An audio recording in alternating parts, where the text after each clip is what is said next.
তাপ সঞ্চালন অর্থাৎ ট্রান্সমিশন অফ হিট অধ্যায়ের এটি তৃতীয় পর্ব। প্রথমেই আমরা আলোচনা করব বিকিরণ তাপ ও বিকীর্ণ তাপের ধর্ম নিয়ে। প্রথমে আসছি বিকিরণ তাপ প্রসঙ্গে। কোনো জড়মাধ্যম ছাড়া বা মাধ্যম থাকলেও তাকে উত্তপ্ত না করে তাপ যে প্রক্রিয়ায় এক স্থান থেকে অন্য স্থানে সঞ্চালিত হয় তাকে বিকিরণ বলা হয়। ধরো কোনো একটা তাপ উৎস আছে, তাপ উৎস থেকে সরাসরি তাপ কোনো একটা সারফেসে পড়লো, যে সারফেসে পড়লো সেই সারফেসটাকে উত্তপ্ত করলো, কিন্তু তাপটা এলো কোন মাধ্যমে? এই মাঝের যে মাধ্যম দিয়ে এলো, এই আসার সময় এই মাধ্যমকে উত্তপ্ত করবে না। বা এই মাধ্যমে যদি এখানে যদি কোনো মাধ্যম না থাকে, যদি শূন্য মাধ্যম হয়, তাহলেও কিন্তু তাপ এই উৎস থেকে এই বস্তুতে তাপ চলে আসবে। সূর্য থেকে তাপ পৃথিবীতে আসে এই বিকিরণ পদ্ধতিতেই। তাহলে বিকিরণ প্রক্রিয়ায় কোনো একটা তাপ উৎস থেকে তাপ তরঙ্গের আকারে চারপাশে ছড়িয়ে পড়ে। এই তাপ তরঙ্গকে বিকীর্ণ তাপ বলা হয় বা রেডিয়েন্ট হিট বলা হয়। এবং এখন আমরা বিকীর্ণ তাপ এবং আলোর সাদৃশ্য প্রসঙ্গে যাব। বিকীর্ণ তাপ আলোর মতোই এক প্রকার তড়িৎ চুম্বকীয় তরঙ্গ। বিকীর্ণ তাপ আলোর মতোই সরল রেখায় চলে। বিকীর্ণ তাপ এবং আলোর বেগের মান সমান। আলোর বেগ 3 × 10⁸ মিটার পার সেকেন্ড। আলোর মতো বিকীর্ণ তাপ ব্যস্তানুপাতিক বর্গসূত্র মেনে চলে। অর্থাৎ কোনো একটা উৎস থেকে যে জায়গাতে বিকীর্ণ তাপ যাচ্ছে, দূরত্ব যত বাড়তে থাকবে বিকিরণের তীব্রতা ওই দূরত্বের বর্গের ব্যস্তানুপাতিক হবে। অর্থাৎ দূরত্ব যদি ডবল হয়, বিকীর্ণ তাপ কিন্তু তার আগের সারফেসের ক্ষেত্রে যা ছিল এখানে কিন্তু তার 1/4 হয়ে যাবে, দূরত্বের বর্গের ব্যস্তানুপাতিক হয়। আলোর মতো বিকীর্ণ তাপও তরঙ্গের আকারে চারিদিকে সঞ্চালিত হয়। আলোক তরঙ্গের মতো বিকীর্ণ তাপের অপবর্তন, ব্যতিচার, সমবর্তন ইত্যাদি ধর্ম আছে। তবে এই প্রসঙ্গে বলি, এই অপবর্তন, ব্যতিচার, সমবর্তন এগুলো তোমাদের শেষ অধ্যায়ে যখন তরঙ্গ গতি পড়ানো হবে তখন এই সম্পর্কে বিস্তারিতভাবে বলা হবে।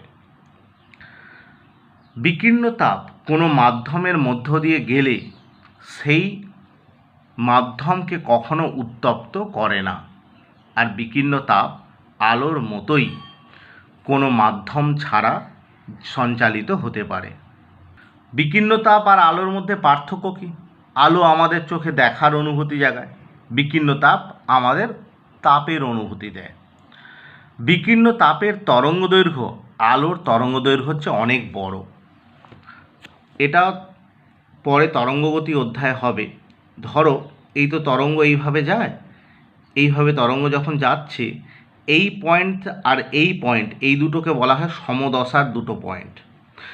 এদের মধ্যবর্তী যে দূরত্ব, এই দূরত্বটাকে বলা হয় তরঙ্গ দৈর্ঘ্য।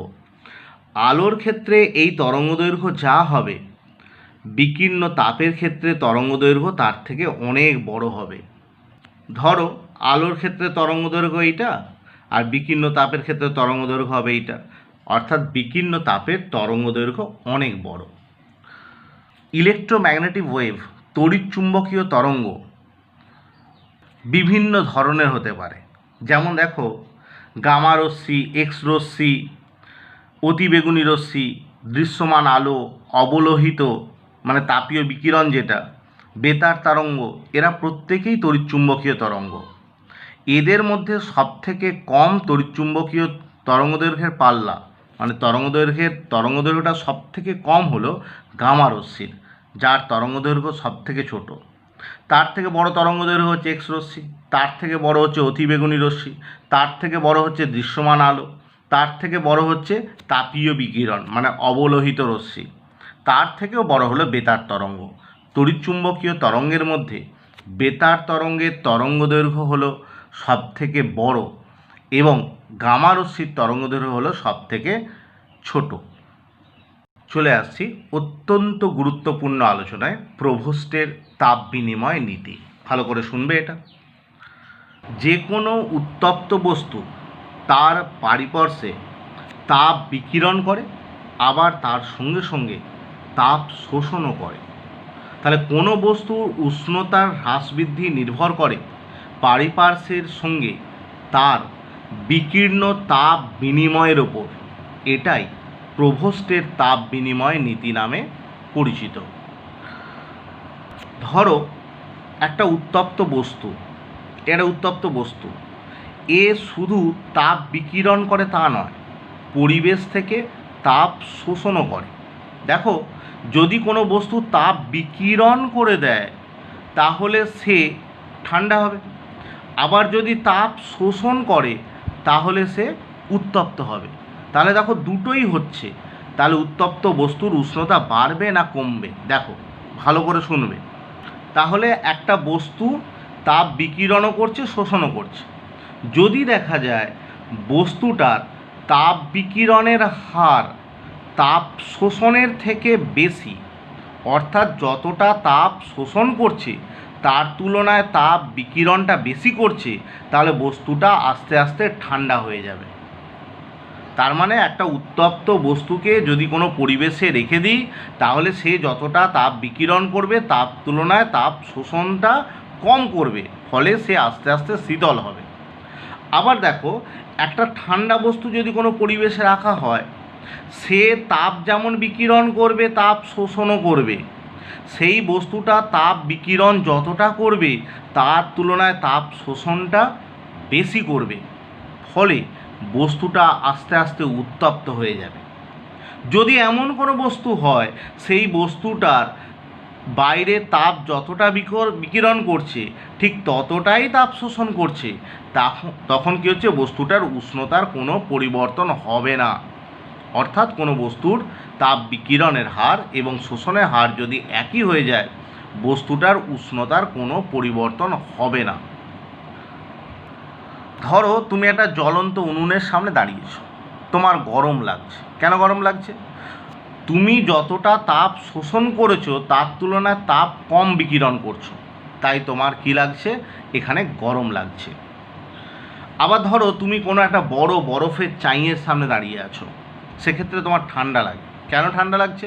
তুমি যতটা তাপ বিকিরণ করছো তার তুলনায় তাপের শোষণটা কম করছো, তাই আস্তে আস্তে তোমার কি লাগবে, ঠান্ডা লাগবে। তাপ বিকিরণের পক্ষে স্বচ্ছ বা তাপভেদ্য পদার্থ বলতে কী বোঝো? বিকীর্ণ তাপ যে পদার্থের মধ্য দিয়ে চলাচল করতে পারে তাকে আমরা বিকিরণের পক্ষে স্বচ্ছ বা তাপভেদ্য পদার্থ বলি। আর বিকিরণের তাপ যে পদার্থের মধ্য দিয়ে চলাচল করতে পারে না তাকে আমরা তাপ বিকিরণের পক্ষে অস্বচ্ছ বা তাপ অভেদ্য পদার্থ বলি। তবে ধরো কোনো একটা কাঁচের টুকরো, ধরো বিকীর্ণ তাপের তরঙ্গদৈর্ঘ্য তো বিভিন্ন হতে পারে। একটা কম তরঙ্গদৈর্ঘ্যের বিকীর্ণ তাপ এই কাঁচটার মধ্য দিয়ে চলে যেতে পারে, তাহলে ওই কম তরঙ্গদৈর্ঘ্যের বিকীর্ণ তাপের জন্য এ হচ্ছে তাপভেদ্য পদার্থ। কিন্তু আবার দেখবে এই পদার্থটাই ওই বিকীর্ণ তাপের তরঙ্গদৈর্ঘ্য যখন বেশি হয়ে যায় তখন এর মধ্য দিয়ে আর যেতে পারে না, যেটা তোমরা গ্রিন হাউস এফেক্টে দেখেছিলে। গ্রিন হাউস এফেক্টে সবুজ ঘরে দেখেছিলে সূর্যরশ্মি থেকে আগত কম তরঙ্গদৈর্ঘ্যের যে সমস্ত বিকীর্ণ তাপ সেগুলো ওই কাঁচের মধ্য দিয়ে চলে যায়, ফলে ওই বিকীর্ণ তাপের জন্য ওটা হলো তাপভেদ্য পদার্থ। কিন্তু দেখা যায় যখন ওই মাটি যখন আবার উত্তপ্ত হয়ে যখন তাপ বিকিরণ করে, সেই তাপটা কিন্তু ওই কাঁচের মধ্য দিয়ে ভেদ করে বেরিয়ে যেতে পারে না। কেন? ওর তরঙ্গ দৈর্ঘ্য তখন বেড়ে যায়। ওই বেশি তরঙ্গ দৈর্ঘ্যের জন্য ওই কাঁচ তখন কিন্তু তাপ অভেদ্য পদার্থ। চলে আসবো কৃষ্ণ বস্তু বা ব্ল্যাক বডি প্রসঙ্গে। আমরা প্রথমে আদর্শ কৃষ্ণ বস্তু সম্পর্কে আলোচনা করব। যে বস্তু তার উপর আপতিত তাপীয় বিকিরণের সবটুকু শোষণ করে, কোনো অংশ প্রতিফলিত করে না বা তার মধ্য দিয়ে নির্গত হতে দেয় না, তাকে আমরা আদর্শ কৃষ্ণ বস্তু বলবো। ধরো এইখানে কোনো একটা বস্তু আছে, এর ওপর যে তাপ বিকিরণ হলো সমস্ত তাপটাকে ও কী করলো, সমস্ত তাপটাকে ও নিয়ে নিল, শোষণ করলো। এই আদর্শ কৃষ্ণ বস্তু সে তখনই হবে যখন এই বস্তুটা এই বিকীর্ণ তাপকে প্রতিফলিত করবে না। এটা হলো প্রতিফলন, ফিরিয়ে দেওয়াটা হলো প্রতিফলন। বা বিকীর্ণ তাপকে এর মধ্যে দিয়ে এলো, এর ভেতর দিয়ে গিয়ে এদিক দিয়ে বেরিয়ে গেল, এই জিনিসটাও করবে না। এই জিনিসটাকে করবে না, মানে যে তাপটা আপতিত হবে সম্পূর্ণরূপে সেটাকে শোষণ করবে, তাকে বলবো আমরা আদর্শ কৃষ্ণ বস্তু। আদর্শ কৃষ্ণ বস্তু কিন্তু তাপের প্রতিফলন করে না, তাপকে তার মধ্য দিয়ে চলে যেতে দেয় না। সে সম্পূর্ণরূপে শোষণ করে, আবার সে সম্পূর্ণ বিকিরণ করে। অর্থাৎ এইভাবে সে তাপটাকে পুরোটা শোষণ করলো, আবার পরিবেশে পুরো তাপটাকে সে বিকিরণ করবে, কিন্তু প্রতিফলন করবে না বা তার মধ্য দিয়ে যেতে দেবে না। মানে তাপটাকে নেওয়ার পর সে চারপাশে তাপটাকে কিন্তু বিকিরণ করবে, সম্পূর্ণ তাপকেই সে বিকিরণ করবে, তবেই সে আদর্শ কৃষ্ণ বস্তু। বাস্তবে আদর্শ কৃষ্ণ বস্তু পাওয়া যায় না, তবে ভূষকালি মোটামুটি 96% বিকিরিত তাপ শোষণ করতে পারে, আর প্লাটিনাম ব্ল্যাক 98% বিকিরিত তাপ শোষণ করতে পারে। চলে আসছি ফেরির কৃষ্ণ বস্তু, ফেরিস ব্ল্যাক বডি। উনি মোটামুটি একটা আদর্শ কৃষ্ণ বস্তু তৈরি করেছিলেন। কীরকম? উনি দুটি দেওয়াল বিশিষ্ট একটি গোলক নিয়েছিলেন। এর একটা বাইরে একটা তোমার ধাতব পদার্থের গোলক আছে, আর ভেতরে আর একটা গোলক আছে, আর দুটো গোলকের মাঝে একটা সূক্ষ্ম ছিদ্র রেখেছিলেন। সূক্ষ্ম ছিদ্রের ঠিক উল্টো দিকে একটা প্রতিফলক রেখেছিলেন, আর এই গোলকের বাইরের অংশটা নিকেলের প্রলেপ দেওয়া হয়েছিল, তার ফলে বিকিরণ পদ্ধতিতে তাপ ভেতরে ঢুকতে পারত না। আর দুটো দেওয়ালের মাঝের অংশটাকে বায়ুশূন্য করে দেওয়া ছিল, ফলে পরিবহন এবং পরিচলন পদ্ধতিতে তাপ কখনো বাইরে যেতে পারতো না বা বাইরে থেকে ভেতরে আসতে পারতো না। আর ভেতরের যে দেওয়ালটা ছিল তার ভেতরের অংশটা পুরোটা ভূষকালি মাখিয়ে দিয়েছিলেন, সামনে একটা সূক্ষ্ম ছিদ্র রেখেছিলেন, এইটা দিয়ে তাপ এই ভেতরে প্রবেশ করত এবং ঠিক উল্টো দিকে প্রতিফলকে গিয়ে ধাক্কা দিত। প্রতিফলকের উপর দেওয়ার পর সরাসরি ফিরে আসতো না, ফলে প্রতিফলিত হয়ে সেটা কি করত, অন্য দেওয়ালে গিয়ে ধাক্কা দিত। সেখান থেকে আবার সোজা গিয়ে অন্য দেওয়াল, তারপর আবার অন্য দেওয়াল, আবার অন্য দেওয়াল, এইভাবে আলটিমেটলি তাপটা কিন্তু বাইরে আর বেরোতে পারতো না, সম্পূর্ণরূপে অ্যাবজর্ব করে যেত। এইটাকে বলা হয় ফেরির কৃষ্ণ বস্তু। চলে আসবো কোনো তলের বিকিরণ ক্ষমতা প্রসঙ্গে। কোনো সময় ধরে নির্দিষ্ট উষ্ণতায় কোনো তল যে পরিমাণ তাপ বিকিরণ করে এবং ওই সময় ধরে একই উষ্ণতায় একই ক্ষেত্রফল বিশিষ্ট একটি আদর্শ কৃষ্ণ বস্তু যে তাপ বিকিরণ করে, সেই তাপের পরিমাণের অনুপাতকে ওই তলের বিকিরণ ক্ষমতা বলা হয়। জিনিসটা কি? কোনো একটা নির্দিষ্ট উষ্ণতায় কোনো একটা তল, ধরো এইরকম ধরনের কোনো একটা তল, যে পরিমাণ কোনো সময় ধরে যে পরিমাণ তাপ বিকিরণ করবে, ওই উষ্ণতায় রাখা ওই একই রকম ক্ষেত্রফল বিশিষ্ট একটা আদর্শ কৃষ্ণ বস্তু নেওয়া হলো। সে যতটা তাপ বিকিরণ করবে, এই দুটো তলের তাপের যে বিকীর্ণ তাপের যে হার, এই দুটোর অনুপাতকে আমরা বলবো কি, ওই তলের বিকিরণ ক্ষমতা। কোনো তলের বিকিরণ ক্ষমতাকে আমরা ছোট হাতের ই দিয়ে ডিনোট করি। এমিসিভ পাওয়ার মানে বিকিরণ ক্ষমতা। এরপর আসছি শোষণ ক্ষমতা বা পাওয়ার। কোনো একটা তল, ধরো কোনো একটা তল নির্দিষ্ট সময় ধরে যে পরিমাণ তাপ, শোষিত তাপটা বিকিরণ করলো, আর ও যতটা বিকীর্ণ তাপ শোষণ করেছিল, এই দুটোর অনুপাতকে বলবো ওর শোষণ ক্ষমতা। মানে কোনো নির্দিষ্ট উষ্ণতায় কোনো একটা তল যতটা তাপ বিকিরণ করলো, আর ও মোট যতটা তাপ ও বিকীর্ণ তাপ ও গ্রহণ করেছিল, এই দুটোর অনুপাতকে বলবো ওর শোষণ ক্ষমতা। মনে রাখবে, যে বস্তু তাপের উত্তম শোষক, যে ভালো তাপ শোষণ করে, সে তাপের উত্তম বিকিরক, মানে সে বিকিরণও করে। বারবারই বলছি, শোষণ, বিকিরণ, প্রতিফলন এগুলোকে গোলাবে না।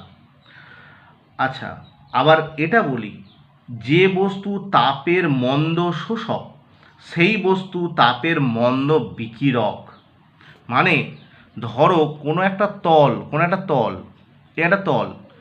এ যদি শোষণ ভালো করে তাহলে বিকিরণও ভালো করবে, যদি বিকিরণ শোষণ মন্দ করে তাহলে বিকিরণও মন্দ করবে।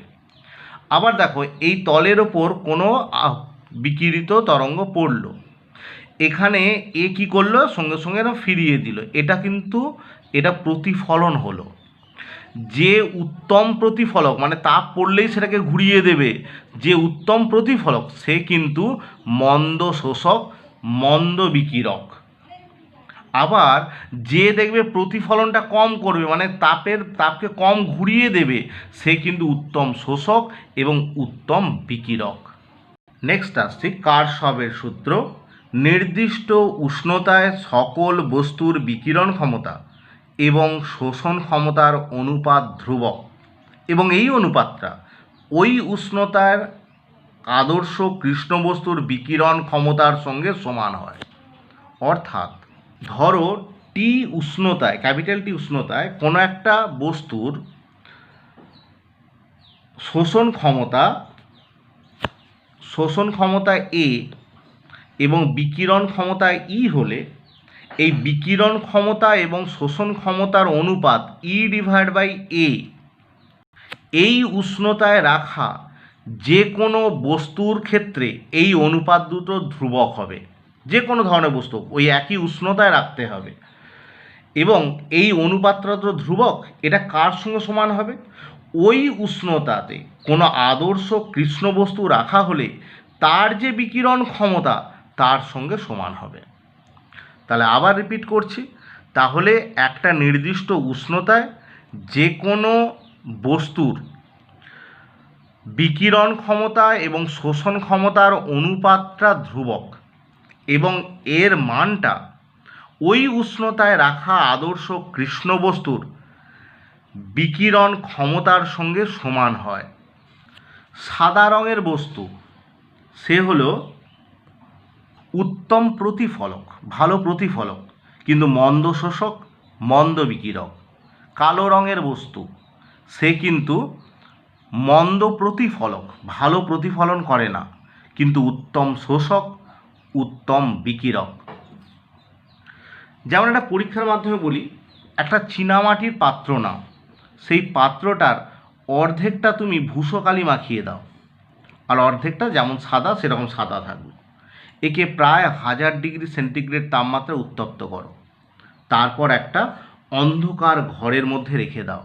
তুমি দেখবে যে অংশটায় ভূষকালি মাখানো ছিল সেই অংশটা বেশি উজ্জ্বল দেখাচ্ছে। কেন? যখন এই চীনামাটির পাত্রে একটা অংশ যখন ভূষকালি মাখিয়ে দিয়েছি, যখন আমরা প্রচণ্ড উত্তপ্ত করেছিলাম, তখন কিন্তু এই কালো অংশটা বেশি তাপ শোষণ করেছিল। যেহেতু তাপ বেশি শোষণ করেছে, তাই বিকিরণও বেশি করবে। তাই অন্ধকার ঘরের মধ্যে যেহেতু এ বেশি তাপ বিকিরণ করছে, তাই এই অংশটা উজ্জ্বল দেখাবে। এবার তোমরা বাস্তবে অনেক উদাহরণ দেখতে পাবে। তোমরা একটা ভিজে সাদা কাপড়কে আর একটা ভিজে কালো কাপড়কে একসঙ্গে একটা রোদের মধ্যে রেখে দাও, তুমি দেখবে কালো কাপড়টা তাড়াতাড়ি শুকিয়ে যাবে, কারণ কালো কাপড় বেশি সূর্যের তাপ শোষণ করবে। তোমরা খেয়াল করে দেখেছো, যখন গ্রীষ্মকালে ক্রিকেট খেলা হয় তখন খেলোয়াড়রা প্রত্যেকে সাদা পোশাক পরে। কেন সাদা পোশাক পরে? কারণ সাদা পোশাক হলো তোমার হচ্ছে উত্তম প্রতিফলক, ভালো প্রতিফলক, ফলে তাপ শোষণটা কম করবে, সেই কারণের জন্য ওদের গায়ে কম গরম লাগবে। আবার দেখবে ছাতার কাপড় আমরা কালো করি। কেন কালো করি? দেখো, ছাতা তো আমাদের গায়ের সঙ্গে লেগে থাকে না, আমাদের মাথার কিছুটা উপরে থাকে। এবার ছাতার কাপড়ের কালো অংশ থাকার জন্য সূর্য কিরণ পড়লেই সেই কাপড়টা কী করে, তাপ শোষণ করে এবং ওই তাপ চতুর্দিকে বিকিরিত করে। একটা জিনিস জানবে, বিকিরিত তাপ কখনো মাধ্যমকে উত্তপ্ত করে না, সেই কারণের জন্য আমাদের কোনো গরম লাগে না। তুমি বলবে সাদা করলে তো তাপটা শোষণই করতো না, প্রতিফলিত করে পাঠিয়ে দিত, তাতে আরও বেশি ভালো হতো। একটা জিনিস খেয়াল করো, আমরা যখন রোদের মধ্যেও যখন ছাতাকে ব্যবহার করব, তখন আমরা রোদের মধ্যে যাওয়ার সময় আমাদের দেহও প্রত্যন্ত উত্তপ্ত হয়ে ওঠে, ফলে আমাদের দেহ থেকে কী হয়, তাপ নির্গত হয়। তুমি যদি সাদা কাপড় ব্যবহার করো তাহলে সেই তাপটা তোমার ছাতা থেকে প্রতিফলিত হয়ে আবার তোমার গায়ের কাছে ফিরে আসবে, কিন্তু কালো কাপড় হলে সেই তাপটাকে শোষণ করে চারপাশে ছড়িয়ে দেবে, ফলে তোমার কিন্তু উত্তাপ লাগবে না। রান্নার হাঁড়ির তলা কালো আর অমসৃণ করা হয়, কারণ কালো আর অমসৃণ করলে বেশি তাপ শোষণ করতে পারবে, ফলে ওই পাত্রে রান্না তাড়াতাড়ি হবে।